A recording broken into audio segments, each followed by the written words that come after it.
The news doesn't stop here. Here's a look at what we're working on coming up at 7 a.m. over on WCNC Plus.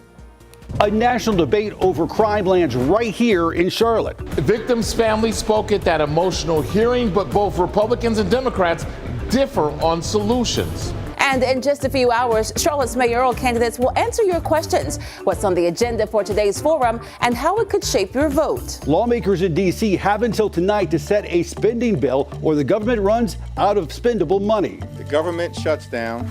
It's because Republicans have decided to shut the government down. We're headed to a shutdown because the Democrats won't do the right thing. Why North Carolina Medicaid is on the chopping block and how it's already set to see cuts. And good news for coffee lovers this morning. We'll tell you how your daily cup could help you live longer.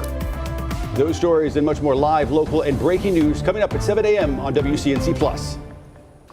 All right, good morning, everyone. We do have several accidents out on those area roadways. One thing I do want to let you know about is this right here. We have a lane that's blocked because of an incident. It's going to be on Providence Road at Old Sardis Road. That one is going to cause some delays. And this one as well, Harris Road at Parkton Road, saying that orange, meaning that traffic's just moving rather slowly. Chris?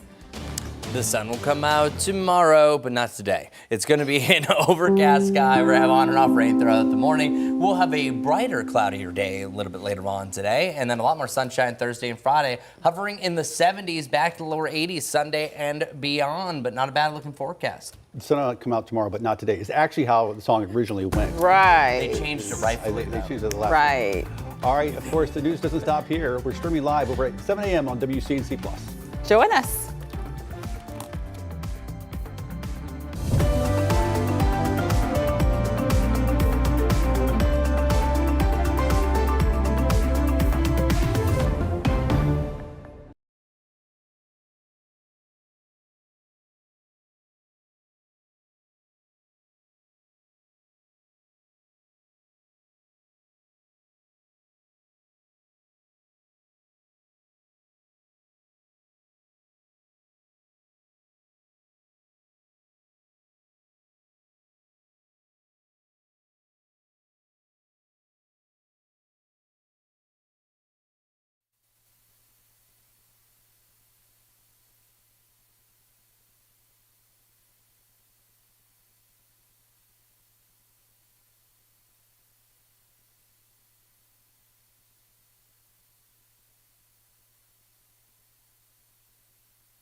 Can you hear me okay? Okay, thanks.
Good morning. Thanks for joining us. Streaming right now at 7 a.m. on WCNC Plus. I'm Ben Thompson. And I'm Lisa Washington. A live look at the roads on this Tuesday morning. You're looking at I-77 and 277. Good looking shot there. Looks like things are slowing down a little bit. I believe that's on 77 North. We'll check in with Majestic momentarily to get details on your morning commute, but there may still be some lingering rain as you make your way out today. Let's get the latest on our forecast from Chris. Good morning, everybody. Thank you so much for joining us here on WCNC Plus. Let's do this. Today is a better day, even though it might look very similar. However, I am maybe an optimist by fault. There is a better chance for a brighter sky a little bit later on. Yesterday was mainly just kind of a gloomy looking day. I think you should have a brighter sky. Maximum might even be a brighter overcast sky. But here, I'll prove it to you. See this bright white shading? That is showing a completely overcast sky. But once you get to these little bluer shadings here, and this is where I've kind of altered our satellite imagery, that's actually showing a thinner deck of clouds. So the further west that you go, you are dealing with a little bit of light rain, but you will have a better chance of seeing a little bit of sunshine starting to peer through those clouds. Not right away, though. Here's a look at our future cast. The further east you go, that's where most of the rain is. The driest area actually was right in here yesterday. Well, this is actually where we're going to see the most rain for the morning time, at least. Charlotte could see a passing shower or two, but it's really over the next couple of hours you have the best chance for that.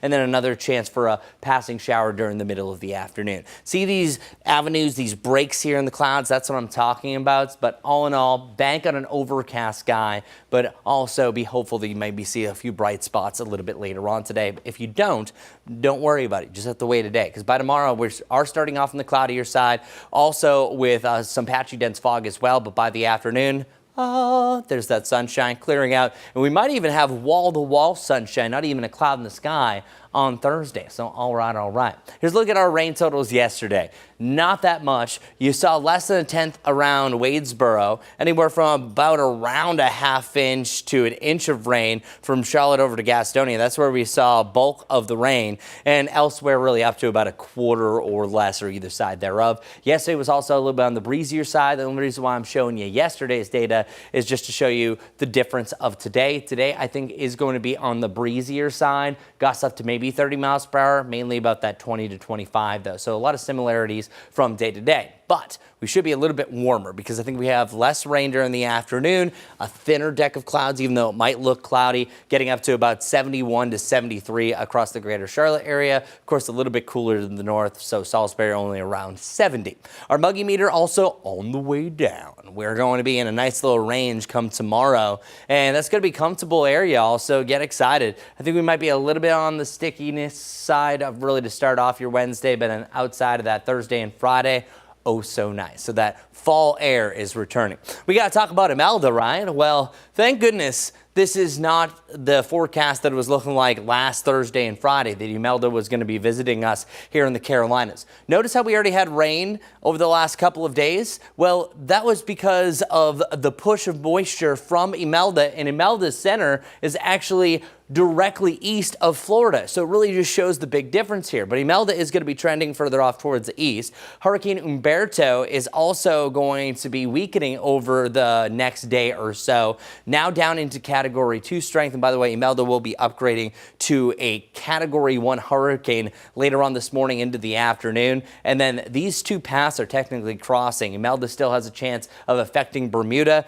then we have a really interesting twist going on here. A little bit more on the tropics coming up. I'm also coming up here shortly about to have your leaf peeping forecast. We're seeing our first signs of nearing a peak somewhere in the mountains. I'll have that and more coming up here shortly, but we also have to get to our first check of our morning commute with Majestic, the witching hour where things begin. Good morning, everyone. Let's get to it. We have a lot to talk about. I'm going to highlight a few of the major things that I'm watching for you this morning. We do have a crash out near the airport. One lane is blocked because of it. It's going to be on Wilkinson Boulevard at Josh Birmingham Parkway. Seeing some delays starting to build. 485, the outer loop right there at Berry Hill, also moving very slowly. Now, this is really the trouble spot for you this morning. I-85, this is where we have a lot of red. This is not just our typical backup, but we now have 2 active crashes. This one here, 1 lane blocked because of a crash on I-85 northbound near exit 26. That's Belmont Mount Holly Road. You can see all of that red here. This is the accident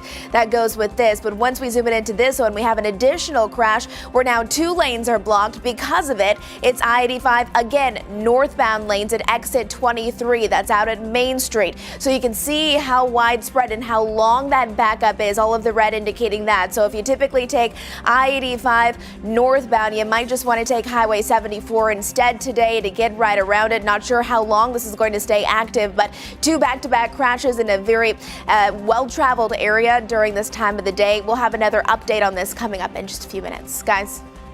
This morning, the bipartisan clash over crime continues. The U.S. House Judiciary Committee addressing the subject in Charlotte with a congressional field hearing on crime. Now, this comes more than a month after the murder of Irina Zarutska on Charlotte's light rail. WCNC Charlotte's Richard Devane joins us live this morning to break down both sides ahead of an impending government shutdown. Richard. Yeah, good morning to you, Lisa. Good morning, Ben. A good Tuesday morning, everyone. Yeah, those representatives of that subcommittee here yesterday to talk about safety here in the Queen City, but getting a consensus of bipartisan solution is anybody's guess if that would ever happen. Now, that hearing was part of the Victims on Violent Crime field session. It was held in response to the August stabbing death of Ukrainian refugee Irina Zarutska. This aboard the city's light rail. Congressional members and panelists listened to emotional and passionate testimony from families of victims who they say the justice system has repeatedly failed to protect their communities. Republicans on the committee pushed for stricter bail and tougher sentencing measures, including urging Governor Josh Stein to sign what is called Irania's Law, which would limit cashless bail options and expand judicial oversight. Democrats countered that the hearing was political theater and pointed out persistent underfunding of prosecutors and mental health services here in Mecklenburg County. Leads to incredibly high caseloads for ADAs in his office, which in turn leads to high turnover and not moving cases quickly enough. Mr. Chairman, this isn't a money issue. It's not a money issue. It's a policy issue. In your view, how do lenient bail policies impact crime in Charlotte? It would increase it because they know they're not going to be held accountable. I believe in my heart that if you commit a crime against another person violently, that you should not have a bond. You should sit in jail. The judicial system here in Mecklenburg County, I can speak firsthand, is trash.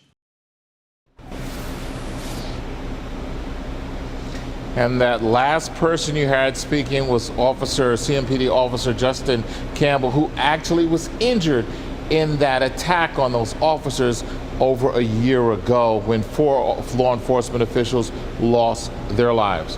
Now, coming out of this meeting, some of the things that we heard is legislation to make it stricter penalties or significant penalties for folks who don't pay their fares to get on trains. As we know, Brown, who is accused of stabbing Zarutska, didn't actually pay to get on the light rail. Other legislation is more funding measures that could be coming forth as well. Of course, we'll keep you posted on everything that happens that comes out of this meeting here in our mobile app, of course. We're right here in North Charlotte. This is Richard Devane. We'll send it back to you. All right, Richard Devane reporting live for us there in Uptown. Richard, thank you, sir. Thanks, Richard. This morning, the search continues for a missing Monroe teenager. Take a look at your screen. 15-year-old Terriana Bivens was last seen Wednesday on Aubrey Street near the Monroe Expressway. Now, if you've seen her or you have any information on where she might be, call the Monroe Police Department. We have that phone number on your screen. Up next, the clock is ticking on a government shutdown. Details on how close Congress is to making some sort of deal.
7:11 right now on WCNC Plus. Governor Stein pushing for more mental health resources following the deadly mass shooting over the weekend in Southport. Authorities say this man here, 40-year-old Nigel Edge, was on a boat when he opened fire, leaving 3 dead and hurting at least 8 others. The governor now pushing to prevent more tragedies like this one. We know that the vast majority of folks with mental health challenges pose no risk to others, but some can. There are too many people in our communities with dangerous obsessions exhibiting threatening behavior who do pose risks. Stein says preventing acts of violence has to be a top priority moving forward. 7:12 now. This morning, the clock is ticking and lawmakers are still at a stalemate on getting a spending bill passed. It seems they typically wait until the last minute, and this is no different. Take a look. They're now 16 hours, 48 minutes, and about 38 seconds until we can have a government shutdown. NBC's Alice Barr reports on the president's meeting with congressional leaders that ended with no compromise and time still running out. On the final day before a government shutdown, hope is fading for a compromise. I think we're headed to a shutdown because the Democrats won't do the right thing. The two parties trading blame after the top 4 congressional leaders met with President Trump and Vice President Vance. Their bill has not one iota of Democratic input.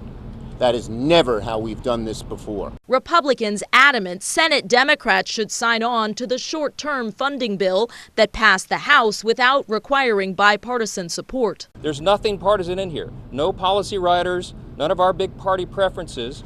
Democrats are holding out to reverse health care cuts and extend Obamacare subsidies set to expire at the end of the year, and say they don't trust GOP promises to take the issue up later. When they say later, they mean never. We have to do it now. President Trump has said a shutdown could bring mass firings of federal workers and called demands from Democrats unserious and ridiculous. Then last night, the president posted a fake video with a sombrero edited onto Hakeem Jeffries, the top Democrat in the House, while the Senate's top Democrat, Chuck Schumer, delivers a manipulated, likely AI-generated speech. Schumer responded to the president, "If you think your shutdown is a joke, it proves you can't negotiate, you can only throw tantrums," while Jeffries said, quote, "Bigotry will get you nowhere." The sharp words further sign of how far apart the two sides are as federal workers wait to hear if their paychecks will stop. We are very, very concerned about the next few days, very stressed, very anxious. In a looming shutdown. Federal workers are paid back after a shutdown ends. Those short-term needs and now the threat of permanent job loss are heightening the stress. Today, Senate Republicans set to advance a measure to keep the government open temporarily. It would need 8 Democrats to sign on to pass, and that appears very unlikely. In Washington, Alice Barr, NBC News. This morning, President Trump touting his plan for a peace deal in Gaza following his meeting with Israel's prime minister at the White House Monday. The plan to end the war begins with an immediate ceasefire and proposes Hamas release all hostages. The president says he thinks the deal is very close to happening. I hope that we're going to have a deal for peace. And if Hamas rejects the deal, which is always possible, they're the only one left. Everyone else has accepted it. But I have a feeling that we're going to have a positive answer. But if not, as you know, Bibi, you'd have our full backing to do what you would have to do. The Palestinian Authority said in a statement that it welcomes the plan and stresses the importance of a partnership with the U.S. Coming up in just 2 minutes, Majestic has a check of your Tuesday morning commute.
The time is now 7:17 with Tropical Storm Imelda turning away from the coastline. South Carolina's Governor Henry McMaster has lifted the state of emergency.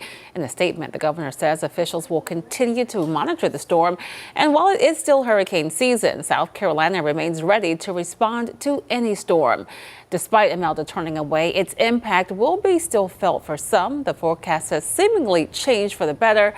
Horry County, South Carolina officials say folks near the coast need to be aware, though, as the surf and marine conditions could still be dangerous throughout the week. The rip current threat is high, and we know where there's going to be a high surf advisory in effect off of our shores. So this is a very large beach destination for folks. So we want people to follow the rules. If the lifeguards are there, what are the flags being flown, and understand what the risks are. We don't want folks to put themselves in a bad position. Do that.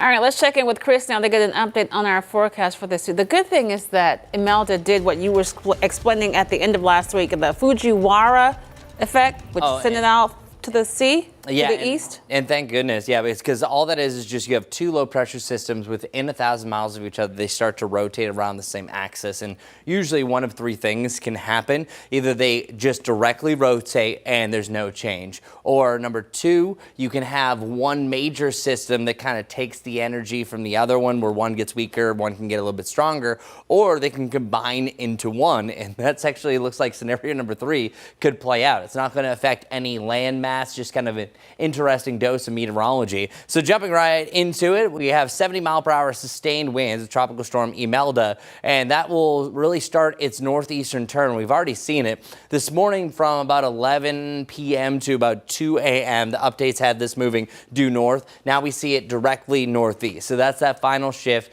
That means we can almost say with 100% confidence that you don't have to worry about anything changing with this storm system. There's no outliers that, oh, just kidding, here comes Imelda. No, we're good. It's going to be turning back out to sea. However, the main impact with this will be over to Bermuda. It looks like the center of circulation as a strong Category 1, even Category 2, could be upon Bermuda. And I would not be surprised if this becomes another major hurricane once it's right around Bermuda as well. So as long as Imelda continues this northeastern push, we're going to cut off the moisture transport. And that's exactly what we're seeing, because these rotate in a counterclockwise rotation. That's allowing for extra rain, also riding up a frontal boundary that's just off the shoreline. So once this distance itself, then we're going to be talking about a better chance for a drier environment. But here's the forecast. Likely going to be a hurricane, I think as early as the 11 o'clock update, but most likely by about 2 o'clock they're calling this Hurricane Imelda. But watch once it's right around Bermuda.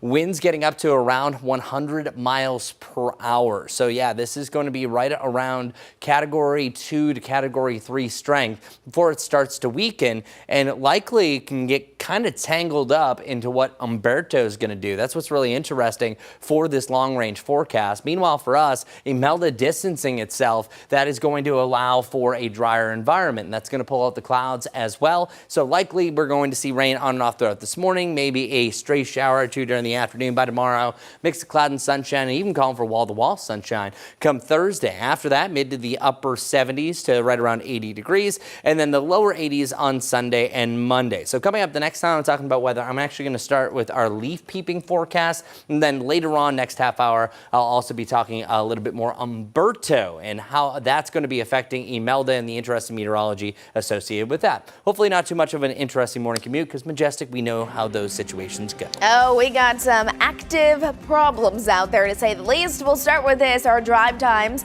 If you're coming in from Gastonia, it's going to take you almost 1 hour. We have some backups and delays on I-85.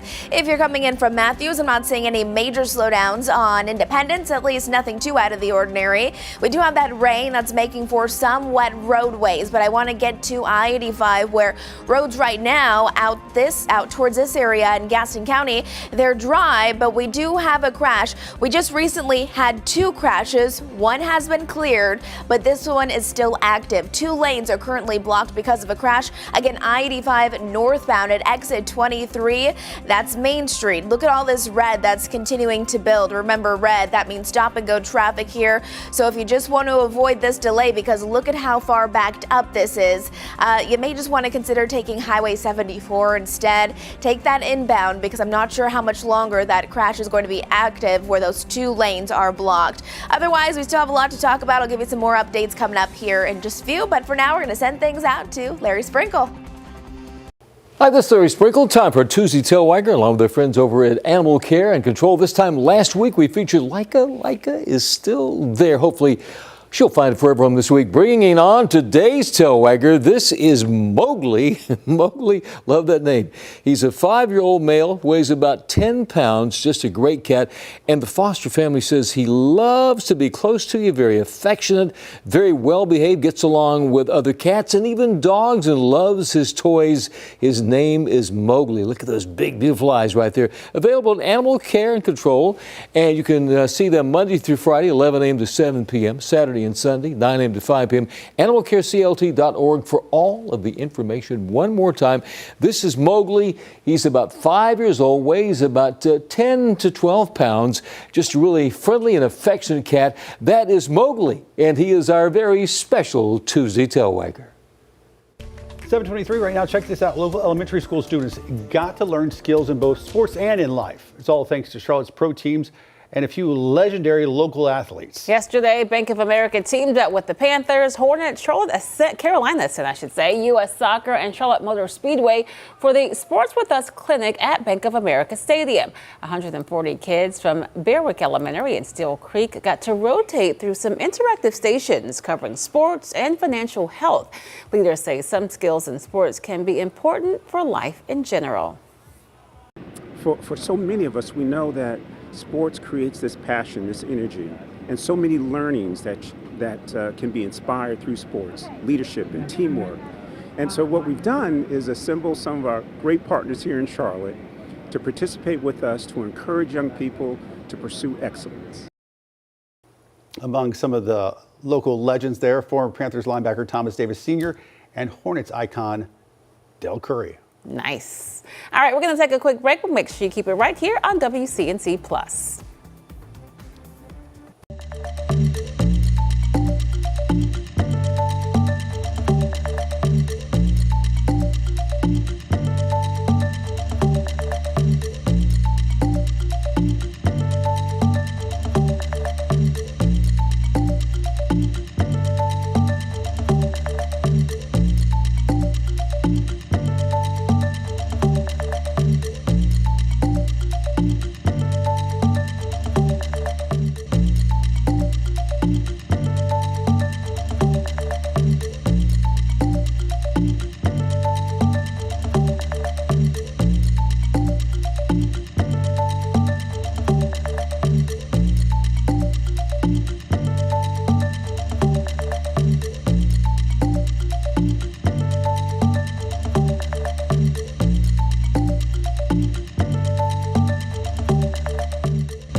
Well, good morning, everybody. Not the prettiest day for some of us. Look at these low-hanging clouds that we're looking at over in Lylesville. Many of us dealing with that. On and off light rain across the Charlotte area, and we'll continue to see this for the rest of this morning, especially the further east that you go. And there'll also be a few stray showers to begin the afternoon. And then by the evening, I think that we're going to be clearing out, drying out. Today's high 73, more likely to appear in the middle of October. So yeah, not a typical last day of September. By tomorrow, the sun comes out. Temperatures will rebound into the upper 70s to right around 80 degrees. Not too bad. Our Jerry Hunt Supercenter 7-day forecast showing a nice little dry trend beginning tomorrow. That'll continue through Saturday. Slightest chance for a little bit of rain on Sunday, but all in all, not too bad. Certainly feeling a lot more fall-like. It is now the peak of the morning commute. Let's get right to it. Majestic. Good morning. Maybe you're heading off to work or waking those kids and getting them out the door for class today. This is I-85 here, where traffic is continuing to flow just fine.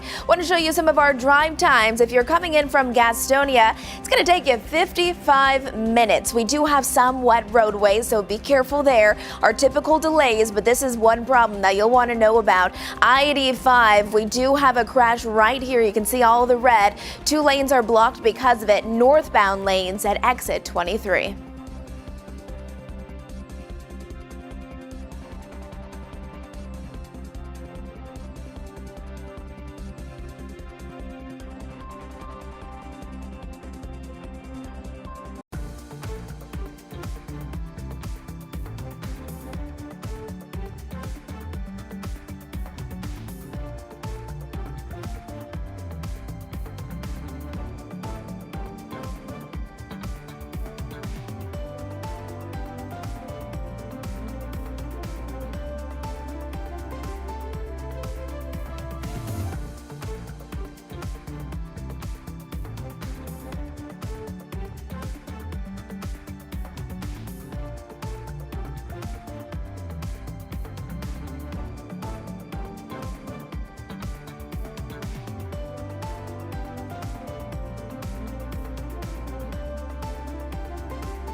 Thanks for streaming live on WCNC Plus at 7:30. I'm Lisa Washington. And I'm Ben Thompson. Happening this morning, voters get to question the people who want to lead our city. This morning, they're going to have the chance as Charlotte's mayoral candidates take the stage together. WCNC Charlotte's Destiny Richards joins us in the studio this morning to break down what we can expect from this meeting. Destiny. Yeah, the candidates for Charlotte mayor are expected this morning at the Sarah Stevenson Tuesday Forum. It's a long-running community forum that's been hosting election candidates for weeks now, from city council to the school board. Now Democratic Mayor Vi Lyles, Republican Terry Donovan, and Libertarian Rob Yates are set to meet with voters face-to-face as public safety and city leadership become key issues in this year's election. In her re-election campaign, Lyles is pointing to progress on affordable housing, racial equity, and infrastructure as signs of her leadership, but she's facing criticism over public safety and city transparency. After the tragic stabbing death of Irina Zarutska on the light rail, Lyles announced new transit security measures and called for criminal justice and mental health reforms. But her challengers say that's not enough. Terry Donovan says the city failed Irina and accuses local leaders of ignoring violent crime. Rob Yates is campaigning on government accountability, saying Charlotte has been mismanaged for years with rising crime as proof. Now, today's forum gives voters a chance to hear directly from all three candidates and ask questions as well before early voting for the November election starts on October 16th. The forum is free to attend and starts in about an hour at 8:30 this morning at the Belmont Regional Center in the Belmont neighborhood north of Uptown. And we'll be sure to keep you updated on the latest from this forum. Yeah, and if you can't make it, I always know they stream it online as Yeah. well. All right, Destiny, thank you. All right, let's check back in now with Chris to get an update on our forecasting. You're talking about the peak color. It's time for leaf peeping. Yeah, and we're getting pretty close to all the above, and the high color is only really being seen right around Grandfather Mountain. So it's one of the higher peaks that we have. Not quite around Beach Mountain and Sugar Mountain, but we are starting to see some pretty decent change. So moderate color right now, and our two anchors, Ben and Lisa, are reporting that you are seeing some change around Boone and the Blowing Rock area. Banner Elk is a little bit higher up. Right now, it's still just a low color change down to about Chimney Rock. So nothing really too significant at this point, but it's really around this time of year that we really start to see vast changes. But especially this area of orange that you're seeing here, right around the top of Grandfather Mountain. Great breathtaking view if you've never been up there for the bridge. Well, I think it's really going to be over the next 7 days or so, 10 maximum, that we're going to start to hit that peak. And then before you know it, things start to brown off. And then once we start browning the top of Grandfather Mountain, then it's starting to be the peak right here around the Blue Ridge Parkway. So just wanted to kind of share that. Here is a look at our fall foliage peak map. This is historically, in general. Now, it just all depends on the different leaf conditions. Blue Ridge Parkway, typically around October 10th to the 20th, so we're within the next couple of weeks. So mark your calendars. Start making your plans now. It's this time of year that's really tough because there's so much going on that maybe you want to get your pumpkin picking, your apple picking, all of the above, and then also check out the leaves. They're literally, you got to book up the weekends, and that's why we need such a good weekend forecast. Asheville area, it's usually about the end of the month, and then the Morganton Hickory area to even around Charlotte is usually the conclusion of October, heading into November, that we have some of the biggest changes. So wanted to get to that. As far as what we need for a vibrant and the best possible leaf peeping season is that you usually need an above average wet growing season. We've overall had that during this spring. September, it needs to be cool and sunny. We kind of checked this box. I can't exactly do that. And you have to avoid high winds and rainstorms in October. And we're not into October yet, but luckily we did avoid any big impacts like such from Imelda. So at least I think we're just checking that box for the time being. So fingers crossed as well. Look at our 7-day forecast. We're also going to have some cooler lows. That definitely helps things out. This was primarily for the Charlotte area, seeing temperatures in the lower 70s today, lower to the mid 70s come your Thursday, but we have a few days that are really starting to blossom into the 80s, around 80 degrees for your Wednesday, Sunday and Monday around a similar range as well. But as far as our mountain lows, as long as you can kind of keep some cooler nights, that's really going to help kind of keep more of the vibrant colors as they're starting to lose their chlorophyll. This is specifically for around Sugar Mountain. That's where we're expecting lows dropping down into the lower 40s. And I don't want to say the F word here on the stream, but frost. Frost is going to be a possibility. I know it scared a lot of people. There's going to be a frosty possibility on top of Mount Mitchell, most likely not on Beach Mountain or Grandfather Mountain, but we're close enough to that threshold. I think it could drop down into the mid 30s there. 'Tis the season, alas. Meanwhile, for today, temperatures are only in the lower 70s. As I mentioned, we are expecting some on and off rain as well. Feeling more like the middle of October compared to the last day of September. Coming up, I'm going to have your September recap, really when we had rain or how little rain that we had, where we were in the record books for the end of September, and also I'm going to have that full forecast for the tropics. So lots to still talk about in the weather world. Let's see what we have to talk about in the traffic world. Majestic, what's going on? Good morning, everyone. This is I-77 at Atondo Ave. You can see people are up and Adams starting their day heading into the Charlotte area. You can see some of those lanes moving rather slowly, but this is very typical for this time of the day. It is 7:35 right now if you are gearing up to head out the door. Want to show you some of our drive times because if you're coming in from Gastonia, you have almost an hour to get you into Charlotte, and then similar situation as we're looking out towards Salisbury. A lot of us seeing some passing showers by this point, so make sure you're just driving for the conditions. And we do have our typical delays. Of course we do. This is I-77 inbound. You can see all of that red and orange really from York County once you're heading into Mecklenburg County, stop and go or just slow traffic. But I do want to talk about Gaston County because we've been following an ongoing accident. Look at all that red right here. That's indicating very slow moving conditions because of this ongoing wreck. 2 lanes right now blocked because of it. It's going to be on I-85 northbound at exit 23. That's Main Street right here. So if you just want to avoid this area, you may just consider taking Highway 74 instead, although we are starting to see some colors pop up there. So lots of people having that idea this morning. Again, 2 lanes blocked right now on I-85. We are looking at a handful of ongoing incidents, though I do want to let you know about this as we're seeing worsening conditions. A lane is blocked because of an incident. This is on Providence Road and Old Sardis Road. We didn't have any impacts just about 5 to 10 minutes ago, but now we're seeing a lot of red and orange, meaning that cars are moving rather slowly. And then this here on Harrisburg Road at Parkton Road, also seeing those delays. Well, this morning, Atrium Health now responding after a Mecklenburg County judge ordered the release of the medical records for the suspect in that deadly light rail stabbing. The suspect, DeCarlos Brown, authorized the release of these records through CMPD after he was charged with murder in the case. The filing shows Atrium Health refused to release Brown's medical records. Now Atrium says it must ensure all patient privacy laws and meet all legal requirements, adding that it asked the request be made in an appropriate legal matter, and with the court order, Atrium will produce the requested records. Those records can now be used in court. We're now getting a look at the moment Charlotte rapper DaBaby was confronted by security while filming a music video on the light rail. The video for a song dedicated to Irina Zarutska. Katz told us earlier this month that it did not grant DaBaby permission to film and that the musician was escorted off by security. WCNC Charlotte obtained this surveillance video. It shows the interaction between DaBaby, the film crew, and you see the Katz security right there. It took several minutes for the group to leave. WCNC Charlotte reached out to the rapper for comment when the song was released earlier this month. We still have not heard back. Well, tomorrow, city leaders will announce new system-wide security changes. It comes more than a month after Irina Zarutska's murder on the light rail. Katz interim CEO Brent Cagle will join the city manager and Charlotte's mayor Vi Lyles at 10 o'clock tomorrow morning.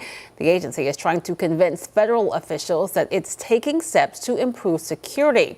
Just last night, Katz unsealed its response to a letter from the Federal Transit Authority after it launched an investigation into Katz. It includes a detailed breakdown of recent spending as well as policy changes to make public transit safer. Now, Cagle says the measures are working, writing that Katz has made significant strides in enhancing the overall safety and security, with more progress still to come. Along with the Federal Transit Authority, the North Carolina State Auditor also conducting its own investigation into Katz. No word yet on when either will be completed. Well, coming up, it's Hispanic Heritage Month, and we're talking culture and food and how you can keep the flavor in your favorite dishes while cutting back on the calories.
7:41 now. You're streaming live on WCNC Plus. September is Hispanic Heritage Month, and food is central in Hispanic and Latino homes.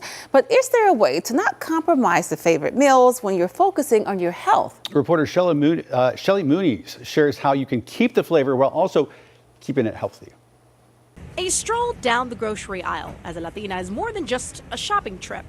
It's about culture, tradition, and heritage. What are the common misconceptions when it comes to Hispanic food? Well, a lot of people think that Hispanic food isn't healthy, that it's very starch heavy, and it just doesn't have nutrition. And that's not the case at all. Registered dietitian Gisela Bouvier, and a Latina who regularly works with Hispanic clients, says you don't have to sacrifice el sabor when focusing on your health. What cereal is to some families, tostadas, that Cuban bread, delicious right in the morning, is a staple for Hispanic families. Are there healthier options to that? Absolutely. And as a dietitian, I don't recommend taking away the foods that you love and that are your cultural foods. But every now and then, besides searching for that Cuban bread, your bakery may have like a whole wheat baguette. Whole wheat means that the nutrition is still there. There's going to be some fiber in it. Gisela says look for breads rich in fiber with the least number of added sugars. Speaking of sweet, watch the amount of sugar in your café con leche that you'll likely pair with that tostada. So what milk? The dairy-free milks really don't compare as far as the nutrition that you're getting with dairy milk. First of all, it's original. It's got 8 grams of high-quality protein per serving and 13 essential nutrients. She suggests 2% over whole milk for most adults because of the lower fat and calorie content. According to the CDC, Hispanics are nearly twice as likely to be diagnosed with diabetes compared to their white counterparts. And the American Heart Association says Hispanic adults also face significant risk factors for heart disease, reflecting a serious health concern. So these are illnesses that can help to be prevented through nutrition or managed. And that's why it's so important to really focus on the food that we can add in when it comes to our cultural foods without compromising the flavor or what we're used to eating. Okay, so we continue our tour down the produce aisle and we see the herbs, the cilantro. Absolutely. So a lot of times people don't actually realize that adding herbs and like sofrito to Latin cuisine is actually a vegetable and it's adding more nutrition to our meals. Then we get to the beans. You can find this in every Hispanic home. Yeah, well, beans I absolutely love. They're such a nutrition powerhouse. They're rich in plant-based protein and fiber and antioxidants, and they're really good for you, and they really go well with everything. When it comes to canned beans, Gisela suggests thoroughly rinse them or look for options that say less sodium or no added salt. And when it comes to your meats, look for lean cuts or toss out the fat after cooking. As culture guides us, knowledge can help empower us. After all, don't they say you are what you eat? Attention all bulk shoppers out there. We now know when Costco is going to open near the state line. The new store is located on Highway 521, just south of Possum Hollow Road in Indian Land. Officially set to open October 31st, so just 1 month away. Going to be the 8th Costco in South Carolina and will give folks in Charlotte's booming southern suburbs an easier way to buy in bulk. Coming up, an extra cup of Joe may do you some good this morning. The health benefits new research just discovered.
All right, welcome back, everybody. Time for another tropical update, and I'm happy to say that things continue to go our way. Now, Tropical Storm Imelda, as of the 5 a.m. advisory, 70-mile-per-hour sustained winds, and this will eventually be Hurricane Imelda over the next 6 hours per the next update. And it does really look like it's starting to get a tighter spiral.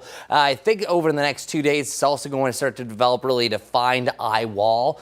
This is going to allow for a quick dose of rapid intensification as it moves towards Bermuda. Now, there is an outside chance that this does become a major hurricane, but here's the current track and trends. For number one, we are dealing with some pretty high impacts as far as dangerous rip currents go.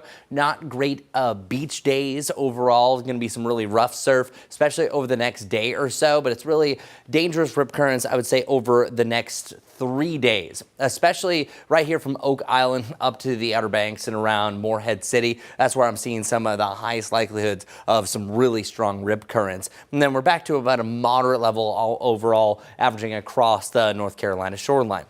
A better look at Imelda's path. Check it out. So becoming a hurricane as early as 11 o'clock today, but I think right around 2 o'clock at least. And then once you get into the 90s to 100-mile-per-hour range, you're talking about a Category 2. And then once you get a little bit closer to 110, then we're talking about Category 3. It's going to be very close as the system's going to be crossing, looks like a direct impact to around here in Bermuda. Now, Bermuda is no stranger to big-time hurricanes passing by, but this one looks to be a direct impact. So Imelda is not a complete miss, and Imelda is actually already responsible for 1 death in Cuba that I've seen so far, and it could be more, but that's all that I've really seen. There's still been a tremendous amount of rain that it dumped in the Caribbean, around Hispaniola, up over to the Bahamas as well. So even though Imelda wasn't a threat to us, it is not just complete just fish storm. Now, our tropical storm Imelda becoming a hurricane is on a really unique path because it's going to be interacting with Hurricane Umberto, which is, by the way, heading the opposite direction. It's weakening. At one point, it was up to still 150-mile-per-hour winds earlier this morning. Now it's down to Category 2, and before you know it, this path showing that it will be back down to Category 1 strength likely later on today, and then it will continue to push its way further off towards the north. Now, our path ends here because likely Umberto over the next few days is going to become a post-tropical system. But check it out. You don't see the end of this cone right away, but then once it reaches this point, so that's about Thursday at 2 a.m., you have the system that kind of stalls out, but notice how this is matching up. This is very unique meteorology. Maybe I'm just excited about this, Majestic as well, or the entire weather impact weather team. But 2 a.m. to 2 p.m. Since these are so close together, I think Umberto dies out because we could have a unique part of the Fujiwara effect, as we had mentioned here, where two systems start to spiral around the same center point. And that's the reason why Imelda is being brought out to sea. But check this out. There's a chance that these two combine into one. Now, luckily, it's going to be the middle of the Atlantic. So here's Umberto, here's Imelda starting to strengthen. It actually takes Umberto's dying energy, and it turns into a powerful low by Thursday heading into Friday into one mega system, and luckily it's just going to be in the middle of the North Atlantic, just a very rare setup that you don't typically see. As far as our rain chances after today, null and void, don't worry about it, but we will see a return of those isolated scattered rain chances starting on Sunday, continuing into the middle of next week where it becomes a little bit more active and a little bit more humid. As far as our highs go, we have the lower to the mid 70s for the most part of the next few days, but a few spikes up to 80 degrees on Wednesday, and we do it again on Sunday. So there it is. That is your 10-day forecast. Let's get over to your current conditions with traffic. Majestic, how's it looking? Good morning, everyone. Well, definitely busy now that we are at 7:51. If you're heading out the door, this is I-85 here. Traffic continuing to build. Area roadways right here. This is Statesville Ave. Continue to look dry, but that's not going to be the case for everyone. So keep that in mind as you're heading out the door, gearing up for your Tuesday. 49 minutes if you're coming in from Gastonia. If you're coming in from Belmont, just taking you over 30 minutes. This is all the rain that's continuing to push into our area. So yes, for many of us, it is going to be a wet morning commute. You can see those delays. They are definitely building. I-77, we're seeing them there out towards Pineville, York County, but also to the north of Uptown, up towards Huntersville. Still following this right here. This is I-85. Earlier, we had 2 active crashes right around the same spot. We quickly saw those delays build. Right now, we still have 1 active crash, so 2 lanes are blocked because of it. I-85 northbound, exit 23, that's Main Street, so you may just want to take Highway 74 instead to get around it. All right, 7:52. We're here on WCNC Plus, and folks, we need your help. We are looking for our next Hyundai hometown hero. With the help of the Charlotte area Hyundai dealers, we're recognizing a current member of the military or a veteran. All you got to do, head on over to WCNC.com/hometown hero between now and October 12th to nominate somebody. If they win, they'll get a brand new Hyundai Santa Fe. Well, if you're one of the many who like to start the day with some coffee, you will love this. It's one of the most popular morning drinks for adults. But get this, a new study shows it can actually make you live longer. WCNC Charlotte's Megan Bragg takes a look at its everyday impact. I really can't go a day without my coffee, and I'm not alone. According to the National Coffee Data Trends Report, 66% of Americans drink coffee every day. And a new study points to a longer life thanks to that cup of coffee. When it comes to that cup of coffee, registered dietitian with the Cleveland Clinic, Beth Zerani, says it can help improve our cognitive function with things like focus, memory, and alertness. So coffee being a plant, it has all the health benefits associated with plants, right? With all the things that we naturally think about. So we're talking about antioxidants, we're talking about polyphenols. The Mayo Clinic says several studies show drinking coffee is linked to lowering the risk of Parkinson's disease, type 2 diabetes, and Alzheimer's disease. A study by the National Institutes of Diabetes and Digestive and Kidney Disease found adults who drank coffee between 4 a.m. and noon were 16% less likely to die compared to those who didn't drink coffee. But there are some things we want to keep in mind, like how much we drink.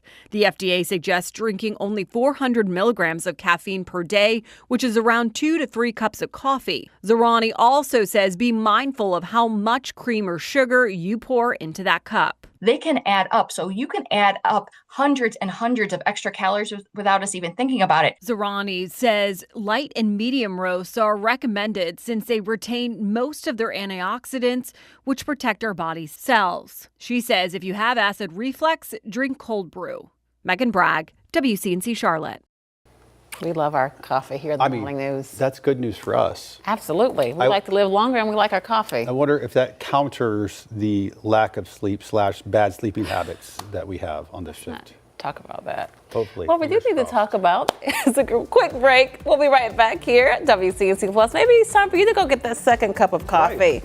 Update on weather and traffic, and then more of the day's top headlines at the top of the hour.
Well, good morning, everybody. It's another cloudy day. On and off rain still possible. Some of us just still dealing with a lot of light to moderate rain. Depends where you are. Definitely one of those days that would keep the umbrella handy. Even rain jacket status the further east you go of I-77. But this rain is expected to wind down. Check it out. You can see that our futurecast matching up well. Once you get to about the middle of the afternoon, might have a shower or two left over. But then heading into the evening, things dial itself back substantially. So still a chance for an isolated spotty rain shower this afternoon. afternoon, but really after 3, better chances of staying dry. We're also holding on to the clouds for most of today as well. Right now we're at 66 degrees, but overnight tonight back down to the lower 60s. But look where our lows are going.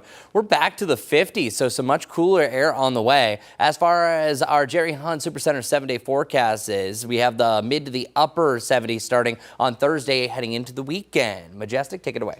Good Tuesday morning, everyone. Time to get up and get the day started. If you're coming in from Gastonia, make sure you're planning accordingly. It's going to take you 52 minutes to get into Charlotte. You can see where the rain is now. Some of those roads are going to be wet for that morning commute, so drive with caution when you need to. We do have our typical delays up and down I-77. I-85, we have had a couple of accidents, but they have since been cleared, although that backup is still significant there. So if you just want to avoid it, I'd suggest taking Highway 74. We'll be following everything else for you this morning on WCNC Plus.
Streaming live right now at 8 a.m. right here on WCNC Plus. I'm Ben Thompson. And I'm Lisa Washington. This morning, the bipartisan clash over crime continues. The U.S. House Judiciary Committee addressing the subject here in Charlotte with a congressional field hearing on crime. Now, this comes more than a month after the murder of Irina Zarutska on Charlotte's light rail. WCNC Charlotte's Richard Devane is live this morning breaking down both sides ahead of an impending government shutdown. Richard. Yeah, good morning to you, Lisa. Good morning, Ben. Good Tuesday morning, all folks on the Plus. Basically, this meeting was called here in Charlotte because of the fact of that tragic stabbing on the light rail back in August.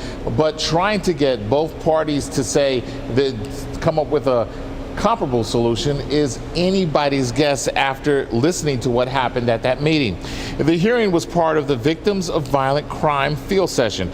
It was held in response to the August stabbing death of Ukrainian refugee Irina Zarutska. That was aboard the city's light rail.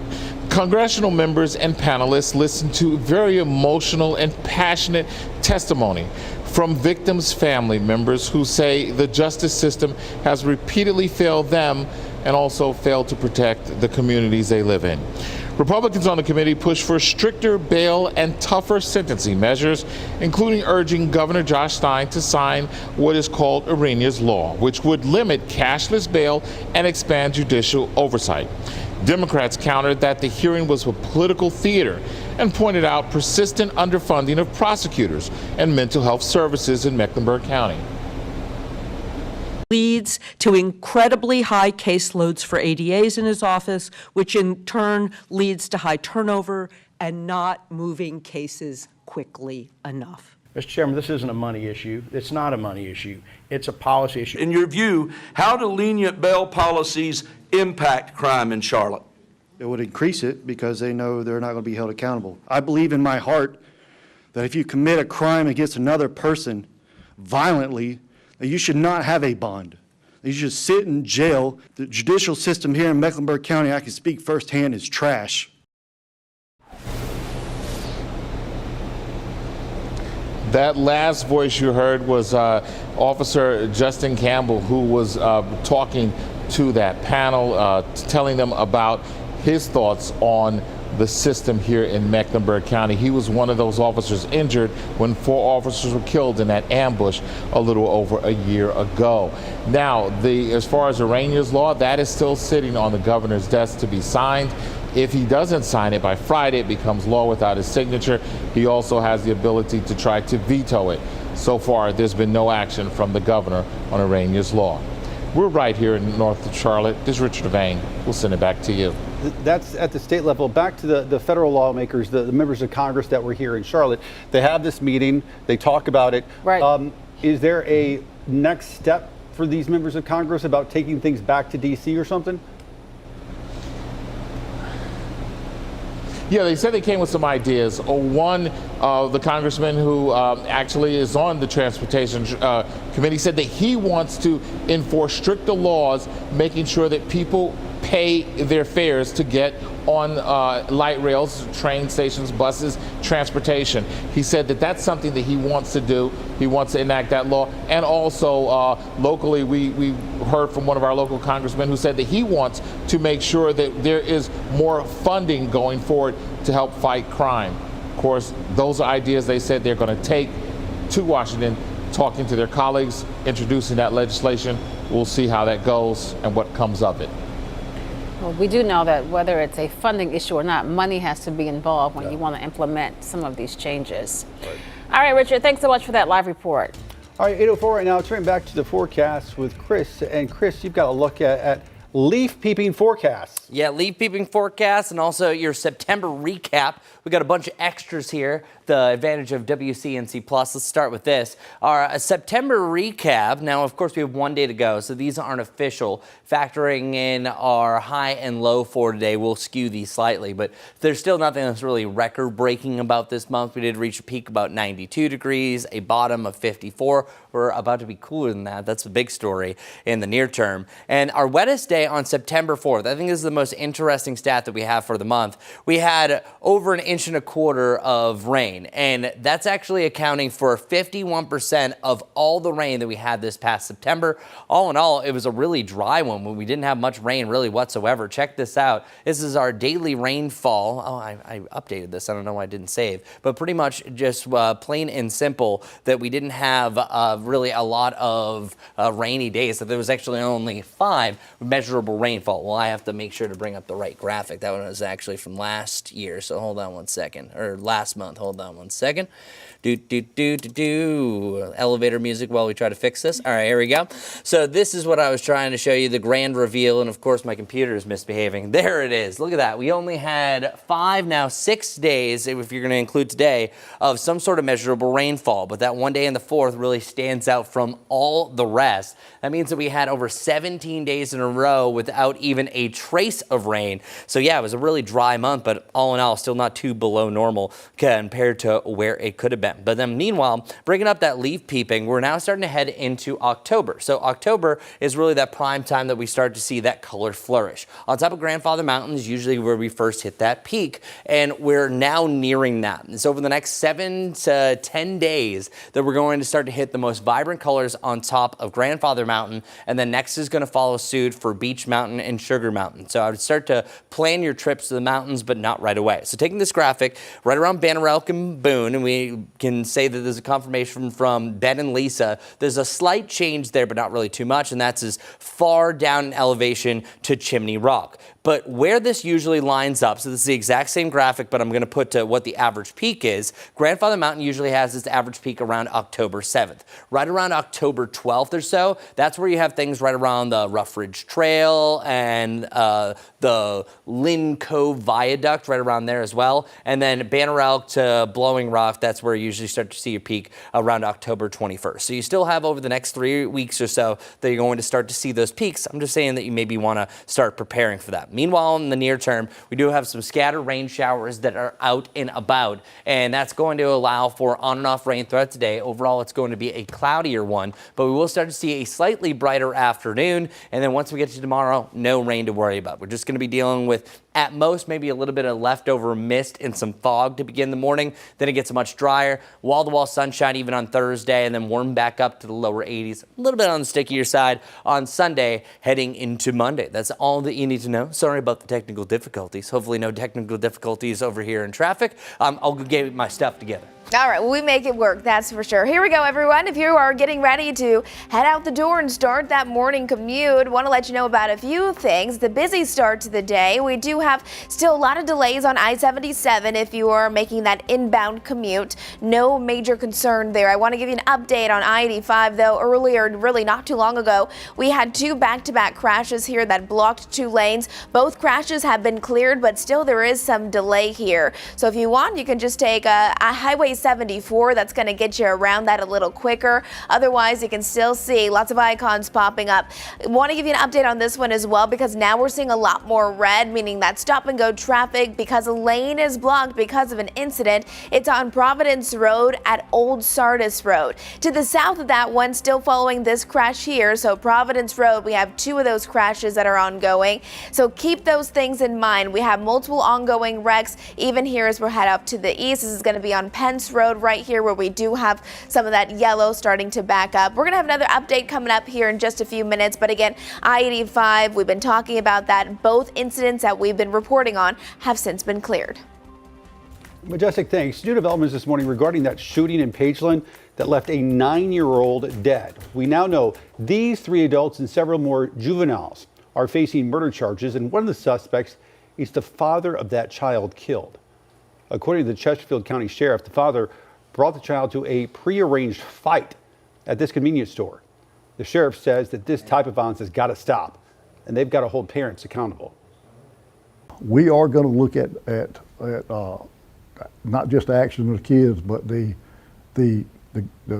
parents, guardians, whoever, and look and see are they negligent with that kid, and we're going to start charging them too. We've got to do something. It's very frustrating for us. One of the juveniles is expected to be charged as an adult. You can find a full list of those charges right now inside the WCNC app. This morning, the search continues for a missing Monroe teen. Take a look at your screen. 15-year-old Terriana Bivens was last seen on Wednesday on Aubrey Street near the Monroe Expressway.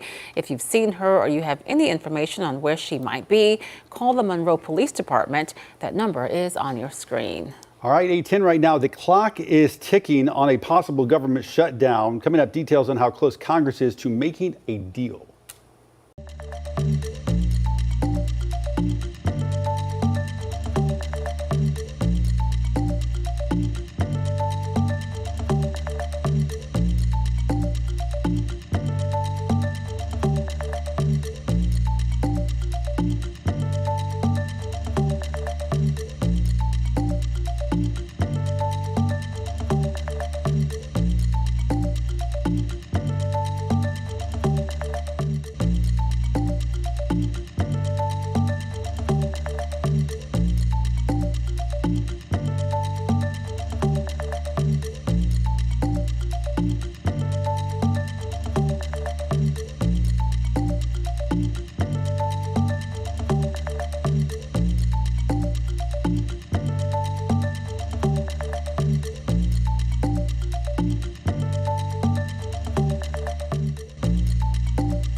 Time is now 8:13 and new this morning. Prosecutors are trying to send Sean Diddy Combs to prison for more than 11 years. Combs is set to be sentenced on Friday on 2 counts of transportation for the purposes of prostitution. Prosecutors argue the sentence should reflect Combs' decades of unchecked violence and decades of psychological, emotional, and physical damage he has inflicted. 8:13 right now. Live pictures right here behind me at Quantico, where the president and the Secretary of Defense scheduled to speak momentarily this morning. All this while this morning the clock is ticking and lawmakers are still at a stalemate on getting a spending bill passed. It seems they always wait until the last minute, and this time is no different. NBC's Alice Barr reports on the president's meeting with congressional leaders that ended with no compromise, as time is now running out. On the final day before a government shutdown, hope is fading for a compromise. I think we're headed to a shutdown because the Democrats won't do the right thing. The two parties trading blame after the top 4 congressional leaders met with President Trump and Vice President Vance. Their bill has not one iota of Democratic input. That is never how we've done this before. Republicans adamant Senate Democrats should sign on to the short-term funding bill that passed the House without requiring bipartisan support. There's nothing partisan in here. No policy riders, none of our big party preferences. Democrats are holding out to reverse health care cuts and extend Obamacare subsidies set to expire at the end of the year, and say they don't trust GOP promises to take the issue up later. When they say later, they mean never. We have to do it now. President Trump has said a shutdown could bring mass firings of federal workers and called demands from Democrats unserious and ridiculous. Then last night, the president posted a fake video with a sombrero edited onto Hakeem Jeffries, the top Democrat in the House, while the Senate's top Democrat, Chuck Schumer, delivers a manipulated, likely AI-generated speech. Schumer responded to the president, "If you think your shutdown is a joke, it proves you can't negotiate, you can only throw tantrums," while Jeffries said, quote, "Bigotry will get you nowhere." The sharp words further sign of how far apart the two sides are as federal workers wait to hear if their paychecks will stop. We are very, very concerned about the next few days, very stressed, very anxious. In a looming shutdown. Federal workers are paid back after a shutdown ends. Those short-term needs and now the threat of permanent job loss are heightening the stress. Today, Senate Republicans set to advance a measure to keep the government open temporarily. It would need 8 Democrats to sign on to pass, and that appears very unlikely. In Washington, Alice Barr, NBC News. Back here in North Carolina, we are just one day away from potential Medicaid cuts. Tens of thousands of people could be impacted. Tomorrow is the deadline for a new deal to be reached on how Medicaid is funded in the state. The state's health secretary has gone on record saying there isn't enough federal money to fully fill Medicaid's funding gaps. That means optional services could be eliminated and certain rates could be cut to hospitals, nursing homes, or other medical providers. Now, with lawmakers not expected to meet until after tomorrow, a deal is not expected to be reached. Coming up, we go inside the storm, how hurricane hunters get the information needed to keep us safe.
8:19 right now on WCNC Plus. We now know Tropical Storm Imelda will veer away from the Carolinas, but it's a reminder that hurricane season is not over. And as the tropics heat up, the work of hurricane hunters become more important than ever.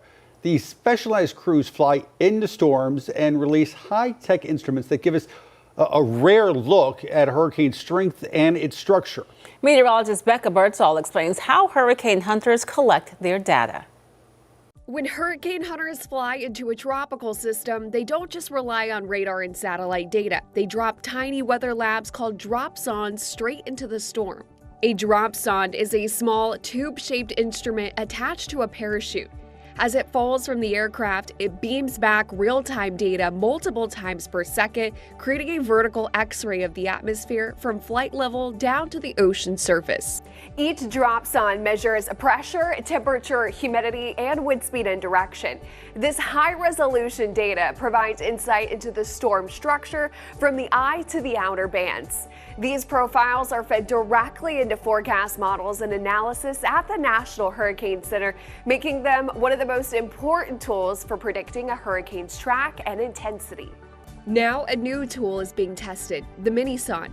Mini-sondes work the same way as traditional dropsondes, but they're smaller, lighter, and feature a more reliable deployment system. Standard dropsondes use a ribbon mechanism to release the parachute, which occasionally fails and leads to a fast, erratic drop.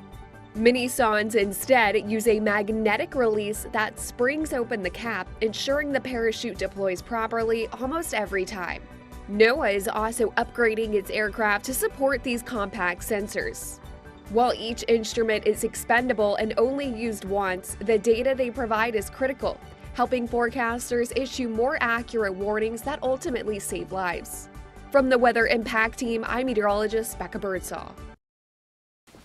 Thanks a lot, Becca. Very valuable information that we get from there. And oftentimes I'll be able to show you a graphic when it's actively being investigated as they're going to be flying through the storm. I don't have that at the time being, but I'll try to get for you the next half hour. You can see the real-time data and how strong a storm is going to be, such as this one. Most recent update. Hurricane Imelda is what we can officially call this storm because of the investigations by the hurricane hunters. So Hurricane Imelda will continue to build its way further off towards the east. Got that upgrade again just per the 8 a.m. update. So brand new information we can bring you here on WCNC Plus, but still no big change as far as how it's going to be impacting us. We've been dealing with some extra moisture filtering in from Imelda, which is now again a hurricane, and that's allowing for on and off rain, and we'll eventually see that moisture get cut off over the next 12 to 18 hours. That's going to allow for a much drier forecast because you can see a whole lot of nothing is happening over in Tennessee and Alabama. That drier weather eventually is going to be our forecast. So here's what's going to happen. 75 miles per hour to about 80 mile per hour winds expected, I would say, through today. And then I would not be surprised if this thing is going to be jumping up to even close to a Category 3 major hurricane as it's starting to build and intensify past St. George and Bermuda. That is a significant change in the forecast compared to what we saw a few days ago, but it really has been since Monday, since yesterday, and even Sunday, this looked like it was going to be the forecast change, so not a complete miss. There's already been one death blamed by Imelda, and now there's going to be a direct hit here in Bermuda, so if you know anybody that is heading there, just let you know that's a significant risk, and that's mainly on Wednesday night heading into Thursday, and then the storm should be flying by after that. Then it's really a unique setup. What's going to happen is we're going to actually have Umberto right in this range, and this is going to twist and bend around. It looks like it is going to absorb Umberto's leftover energy, where it is going to turn to a big bad low, eventually turning post-tropical heading into the weekend. And speaking of that storm, 100 mile per hour sustained winds, and this is actively weakening. So soon we're going to be dropping off Umberto's name over the next, I would say, 2 to 3 days.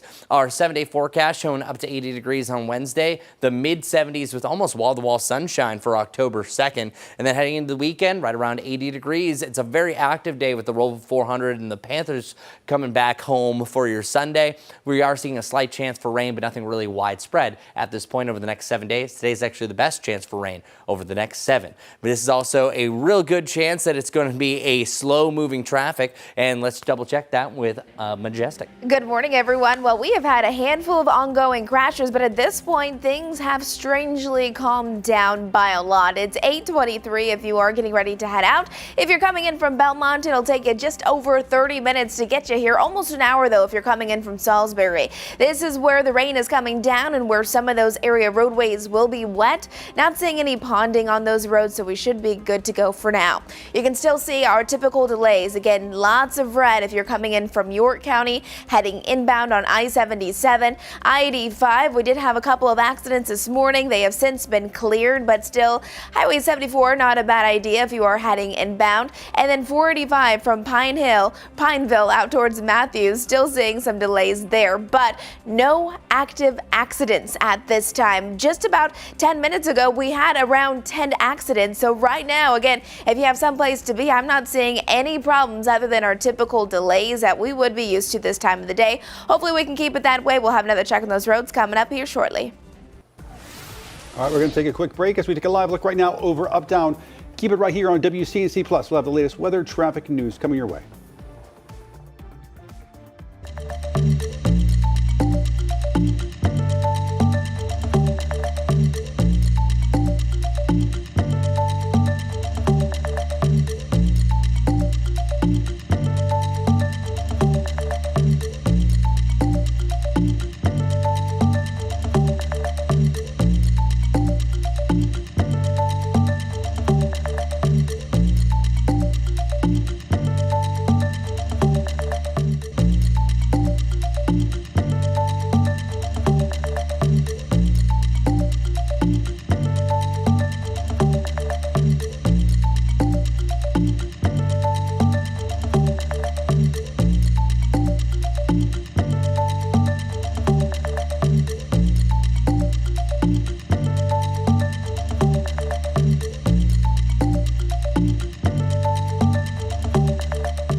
All right, we got some clouds out and about. Welcome to your Tuesday. This is the way it's going to look most of the day. However, I do think it'll get a little bit brighter by the afternoon as we're trying to get that rain out of here, but it's still very active. So it's going to be one of two scenarios. It either feels like it's about to rain or it's actively raining wherever you are. The scattered rain is going to take a big step back, though, here coming over the next several hours. A few on and off showers possible during the afternoon. And look at this cloud cover breaks down heading into tomorrow. So tomorrow, much sunnier day, and Thursday even wall-to-wall sunshine. So some good news happening for that futurecast. A little bit more detail, seeing that rain eventually is going to get out of here before you know it. As for the 7-day forecast brought to us by Jerry Hunt Supercenter, we have 80 degrees for your Wednesday, mid-70s feeling amazing Thursday and Friday heading into the weekend. Not too bad. Next rain chance after today, Sunday heading into Monday. Majestic, what's going on for this busy morning commute? Good morning, everyone. Let's get to it for that Tuesday morning commute. Want to show you I-77. This is one of our York County cameras coming in from South Carolina.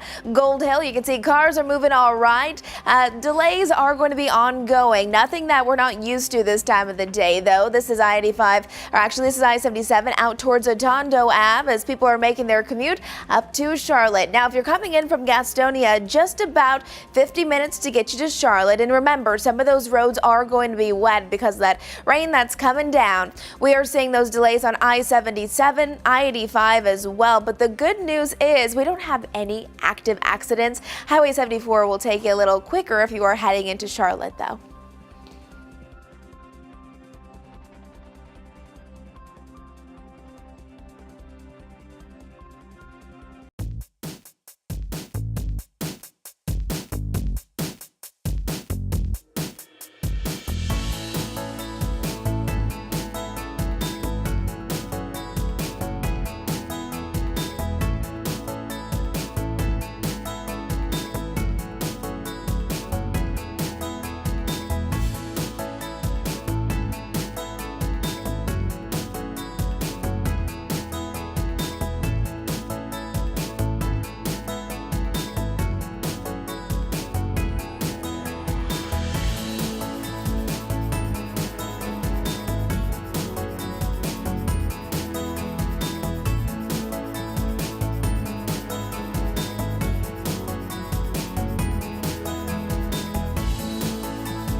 for streaming live on WCNC Plus at 8:30. I'm Lisa Washington. And I'm Ben Thompson. We are following some breaking news at this hour here on WCNC Plus. CMPD is investigating a shooting on Baltimore Avenue. That's in Lower South End near Marie G. Davis School. Officers say shots were fired near a school bus, but the bus was not hit. And it's important to say no students were injured. CMPD says it's still investigating, but says it does not appear the bus was the intended target in this situation. We have a crew right now on the way to the scene to get more information. If you have any information, though, about this and what happened, you're asked to contact CMPD. We'll continue to update the story throughout the morning right here on WCNC Plus as soon as we get more information.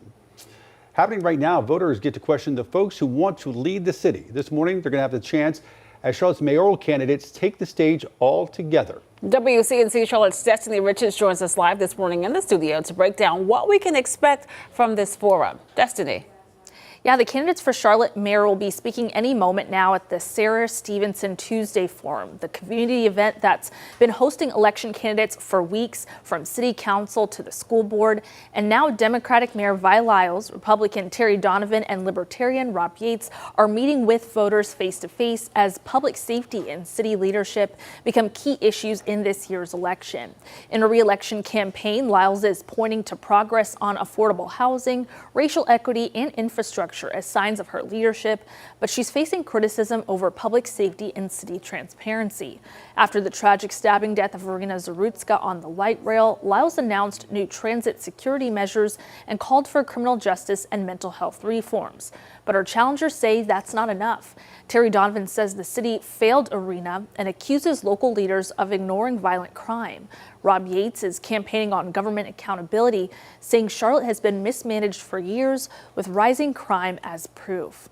Now, today's forum gives voters a chance to hear directly from all three candidates and ask questions because early voting for the general election starts on October 16th. We have links where you can watch the forum right now. It's in this story on the WCNC Charlotte News app. We'll also keep you updated later today on WCNC Charlotte. Sure, some important information that voters will want to hear coming out of this forum. All right, Destiny, thanks. 8:32 right now. Let's go to live pictures right now. This is happening not too far from D.C. The president expected to speak momentarily. Right now, Secretary of Defense Pete Hegseth speaking to top military leaders there at Quantico, Virginia. It's a rare meeting, bringing all these people together in one spot. Let's listen in. This also means grooming standards. No more beards, long hair, superficial individual expression. We're going to cut our hair, shave our beards, and adhere to standards.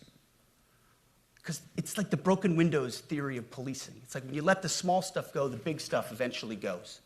So you have to address the small stuff. This is on duty, in the field, and in the rear. If you want a beard, you can join Special Forces. If not, then shave.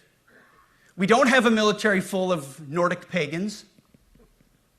But unfortunately, we have had leaders who either refuse to call BS and enforce standards, or leaders who felt like they were not allowed to enforce standards.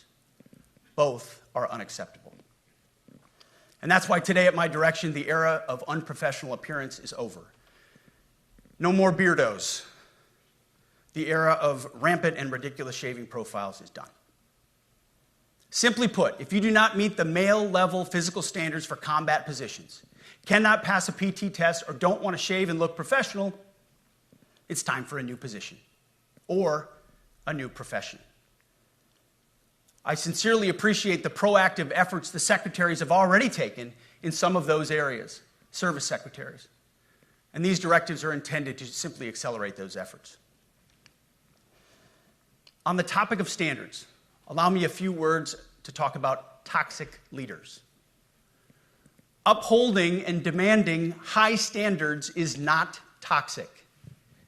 Enforcing high standards, not toxic leadership. Leading warfighters toward the goals of high, gender-neutral, and uncompromising standards in order to forge a cohesive, formidable, and lethal Department of War is not toxic. It is our duty, consistent with our constitutional oath. Real toxic leadership is endangering subordinates with low standards. Real toxic leadership is promoting people based on immutable characteristics or quotas instead of based on merit. Real toxic leadership is promoting destructive ideologies that are an anathema to the Constitution and the laws of nature and nature's God, as Thomas Jefferson wrote in the Declaration of Independence.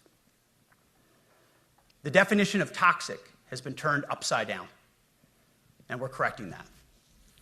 That's why today, at my direction, we're undertaking a full review of the department's definitions of so-called toxic leadership, bullying, and hazing, to empower leaders to enforce standards without fear of You've been listening to the Pentagon Chief Secretary of Defense or War, as it's now sometimes referred to, Pete Hegseth, speaking to a group of military leaders there at Quantico.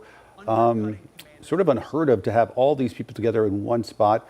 It made news quite a bit in the last few days leading up to this. We are expecting to hear from the president as well.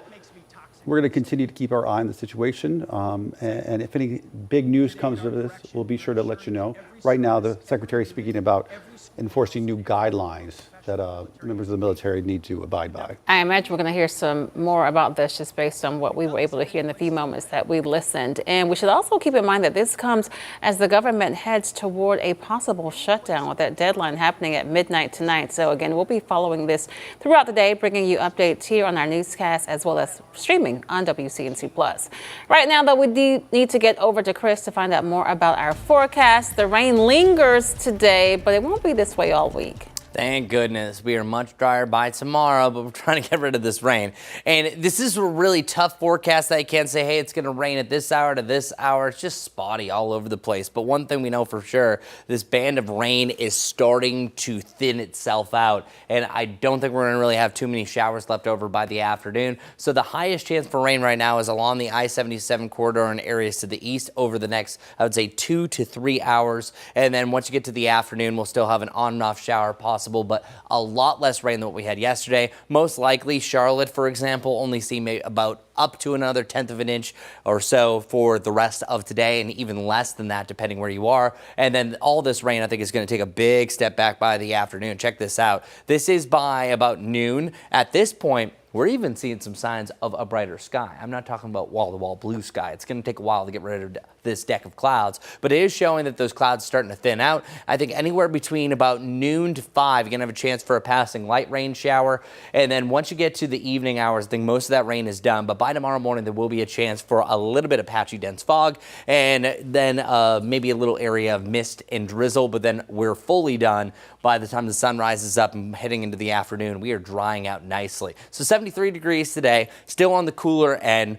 That thicker cloud cover is a little less dense than what we had yesterday, so that's going to allow us to see a little bit of a bump. Yesterday we hit 69, today about 73. Isolated rain showers still sticking around, but should be much drier by the evening. Right now we're at 66 degrees, and we're just coming off of our morning low of around 65. By tomorrow, we're in the lower to the mid-60s, so a slight cool down. But once we get to a cooler and much drier, clearer start to the day, Thursday and Friday, look at that. We're back to the lower 50s, and that means some of the mountaintops dropping down into the 40s, and Mount Mitchell even has a chance of dropping down to the 30s with a little bit of frost. By tomorrow, we're looking at lots and lots of sunshine developing heading into the afternoon. Pretty good looking forecast. By the weekend, huzzah! Great forecast, by the way. First weekend of Renfest that goes on well through November. And then we are anticipating a pretty decent forecast up to about 80 degrees, but near perfect fall weather in the mid to the upper 70s, especially Thursday, Friday, and Saturday. That's really the sweet spot of the forecast because rain chances start to return on Sunday to Monday, but very low rain chances all in all. Today's really the best chance for rain over the next 7.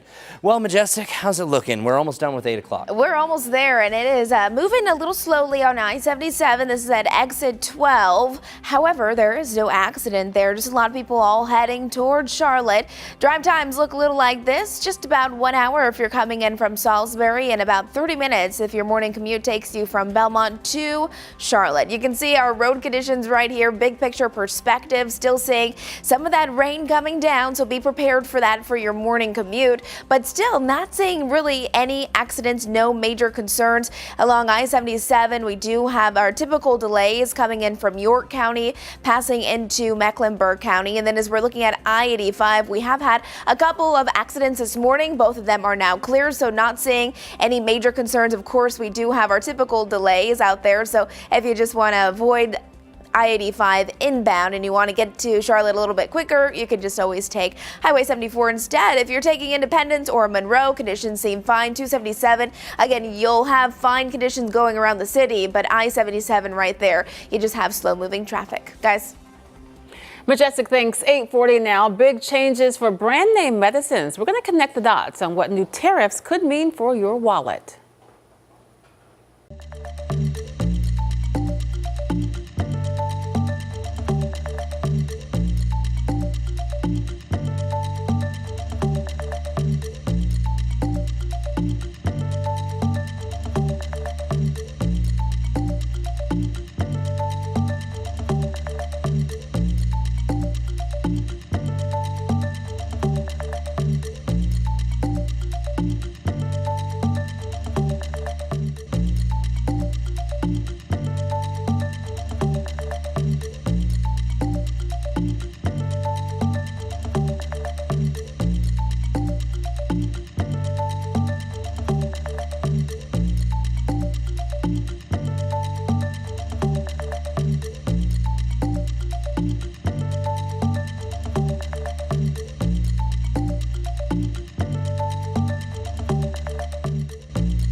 It is time to connect the dots. When we make the news make sense. There's sweeping changes ahead for U.S. drug imports with lots of uncertainty over how some medications will make it to your home. President Trump announcing 100% tariffs on many branded pharmaceutical products starting this week. Let's connect the dots. The White House says generic drugs won't be hit since they aren't branded. But for brand name medicines made abroad, companies must show they are breaking ground or under construction on U.S. facilities to avoid the tariff. Analysts warn tariffs tend to be affected by inflation. Even now, drug makers and experts are raising concern over possible price increases or shortages if supply chains get disrupted. Big pharma firms with deep pockets and U.S. investment plans may navigate the rules more easily. Smaller or foreign firms could struggle to qualify or absorb the costs. Tariff authority under trade law and national security law could be pushed to the brink in court, especially over definitions and enforcement. The administration frames this as pushing pharmaceutical manufacturing onto U.S. soil, a bet on reshoring to restore control, jobs, and leverage. And that's connecting the dots.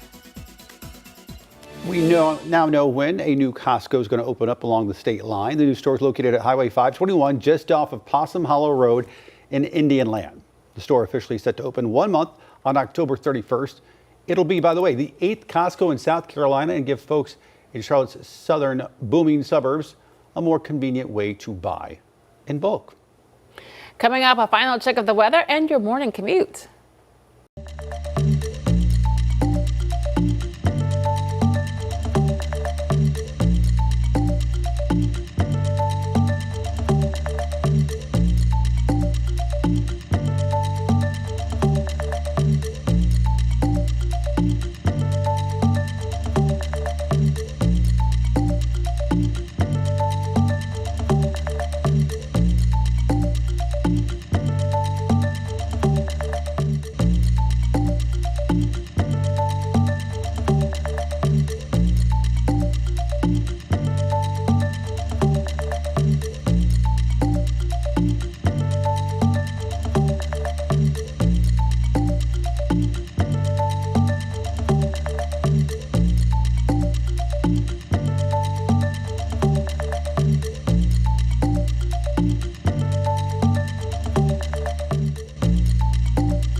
right, let's get right to it. So we've been talking a lot about hurricanes, but I want to start right here. This is actually a most recent image. This was officially from yesterday. Grandfather Mountain, brought to us by Leslie Restivo. So oftentimes I'll get photos that are sent from the mountains. This is the current status right now around Grandfather Mountain. So they're all about the bounce back, NC High Country, come on up, we're open. Of course, last year at this point, there was a massive recovery from Helene, but this year they need you to come up. This isn't just a question, so come on up. It is going to be a little bit cloudier today, but that doesn't affect the leaves. It really is over the next week or so that we're going to start to hit our peak, and I want to show you exactly what that is. The most recent image that I have from Grandfather Mountain, here, let me show you this little trick right here. There it is. That is right from on top of Grandfather Mountain. That's the way it's looking as of the last 24 hours. So that's why we have that really high color. Now there's still a little bit of ways to go that we're going to change over. Of course, you have some of those conifers that are in between there that aren't going to be changing color, but we're really close to that peak overall. So that's why it's that high color right now. And it's typically using the same map around Grandfather's Mountaintop over the next 7 days that they hit their absolute peak. So since you already can see a lot of those reds and oranges flourishing, it's really over the next week and especially this weekend. So if you wanted to go up on top of Grandfather Mountain and check out the fall foliage, this is your weekend forecast for that. Meanwhile, you got to wait a little bit more around the Blue Ridge Parkway and up as high as, say, the Lynn Cove Viaduct and the Rough Ridge Trail. Great place to be to check out some of the peak fall foliage. That is going to be roughly anywhere between about 4,200 to 4,700 feet. We hit our peak around October 12th there. And for Banner Elk and Boom to Blowing Rock, that peak is around week 3 of October. So just helping you kind of plan if you do have any upcoming plans. I was showing you this forecast earlier for the Renaissance Festival. That's also starting this weekend. We have so many things that are really starting to pop off now that we're going to be beginning October overall. And as for our 7-day forecast, you see up to about 80 degrees on Wednesday. And the mid to the upper 70s Thursday, Friday, Saturday. Rain chances, even though they are very slight, are returning by the back end of our weekend forecast. One more thing that I want to show you. I was mentioning that we were going to check out the reconnaissance that are happening from the hurricanes hunters, and Becca did a little explainer about how they process all this data. Well, it was through the overnight that they flew through Imelda and got a central pressure about 983. So that shows that it really is dropping.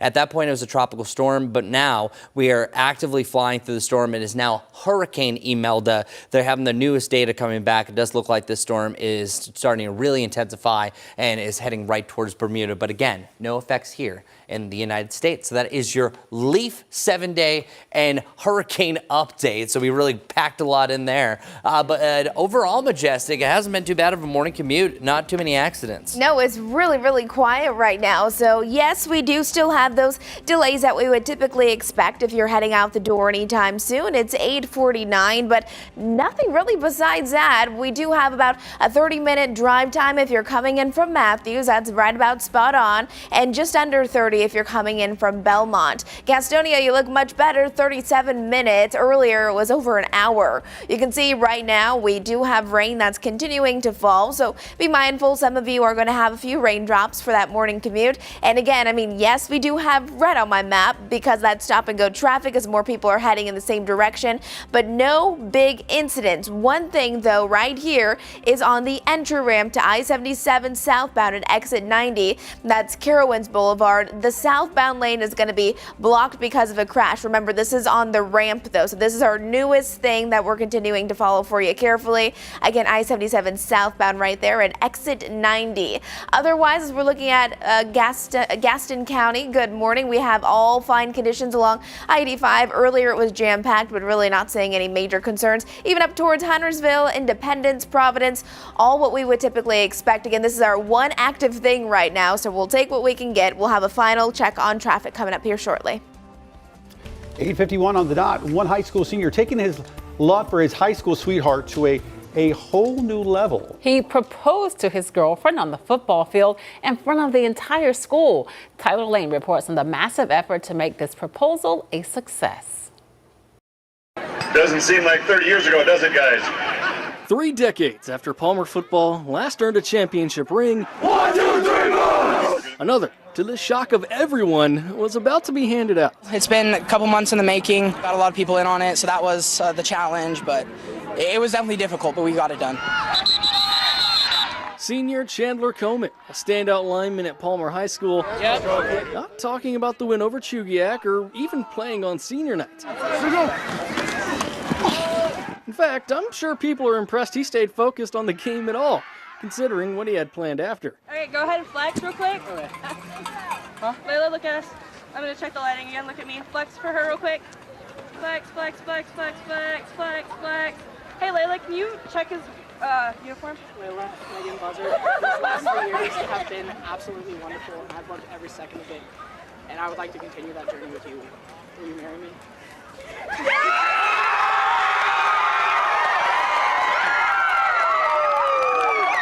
I had no idea. It's definitely a big surprise. I was a little weirded out when I'm like, why is there so many people? I was gonna say, I thought I'm right there with the camera. Well, I saw you with the camera. I'm like, that's interesting, but it's senior night. Who knows? Actually, Layla, a few people did. Wait. Your mom and dad both know. Earlier this summer, he called me and he says, "Dad, if I'm going to ask her dad permission to marry her, what kind of things do I say?" And we had a conversation. I said, "Well, let me ask you one thing. If he says no, are you still going to marry her?" He says, "Maybe." I said, "Then you better not ask permission. You better ask for his blessing." And once he had the answer, he put all the work in planning it, had people fly in, photographer. Obviously, you saw the school was involved, so he put a lot of work into it and kept it pretty secret. Of course, after a couple hours in the trenches and the months of planning that went into this, it seems the honeymoon, along with any wedding plans, are getting a brief rain check. How are you guys celebrating? That's a good question. We'll be celebrating tomorrow. I'm gonna go home and sleep. That was a hard-fought game. Yeah. Okay, you can have that.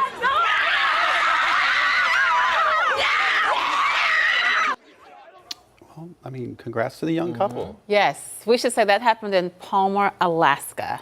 Yeah. Just an FYI. That's wow. Marrying your high school sweetheart. Thoughts? Yes, I do. I know that's wonderful for some. Some are married now. I'm sure some of you watching to your high school sweetheart. Not for Lisa.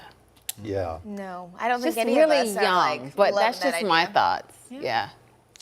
Yeah, I was a different person at You were a different 16, person. 18. I was a different Then person you are at now. 25. Yeah. Let's just say, you were a different person. My high school girlfriend would be very disappointed had we end up married. I'm just saying. Oh, yeah. It's true. I mean, listen, we wish them all the best. Good and for those them. who are married to their high school sweetheart, absolutely. Fantastic. Good But for you. my Send your goodness. wisdom along in our direction as Hey, well. she didn't hesitate. So Sure. It is interesting when you meet somebody and they're like, "Oh, this is my high school sweetheart. We've been married for 50 years." It I've is. met people like that before. Because you change so much. You grow, you evolve. Sometimes you go together, sometimes If you can don't. manage to grow together, it's I That's think wonderful. it's But just if you tough. can't, that's not good. yeah, if you have to wake up and go to class the next day. It's juggling a lot, you know. Yeah, so. For sure. All right, folks, live pictures right now inside our live Impact studio. See Jane Monreal hanging out there. She's standing by. We're going to have more of the big news of the day coming your way right here on WCNC Plus.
Well, good morning, everybody. So just letting you know, the clouds are going to be sticking around, but it will be a brighter, cloudier sky, maybe even a spot of blue. And we're starting to see a better looking sky in Charlotte and Monroe. Some active rain still here on the map. And this is our Dallas camera in the background, by the way. Can't even see off in the distance. 73 today, and it looks like we're going to be drying out through the morning, heading into the afternoon. Still a spotty shower possible during the afternoon hours, but most of it is going to be during the morning time. And then we start to thin out the clouds. Could wake up to a little bit of fog for your Wednesday morning. After that, wall-to-wall sunshine on Thursday. Great weekend ahead as well. Majestic, take it away. All right, let's get to it. Your Tuesday morning commute. Some of those area roadways are going to continue to be a little wet for you for the first half of your day. You can see our typical backups right there, I-77, I-85. Do want to let you know about this, though. On the entry ramp to I-77 southbound at exit 90, that's Carowinds Boulevard. The southbound lane is currently blocked because of a crash. Do keep this in mind. That red there is indicating stop and go traffic. Otherwise, I hope you have a great Tuesday. Take it easy on those roads.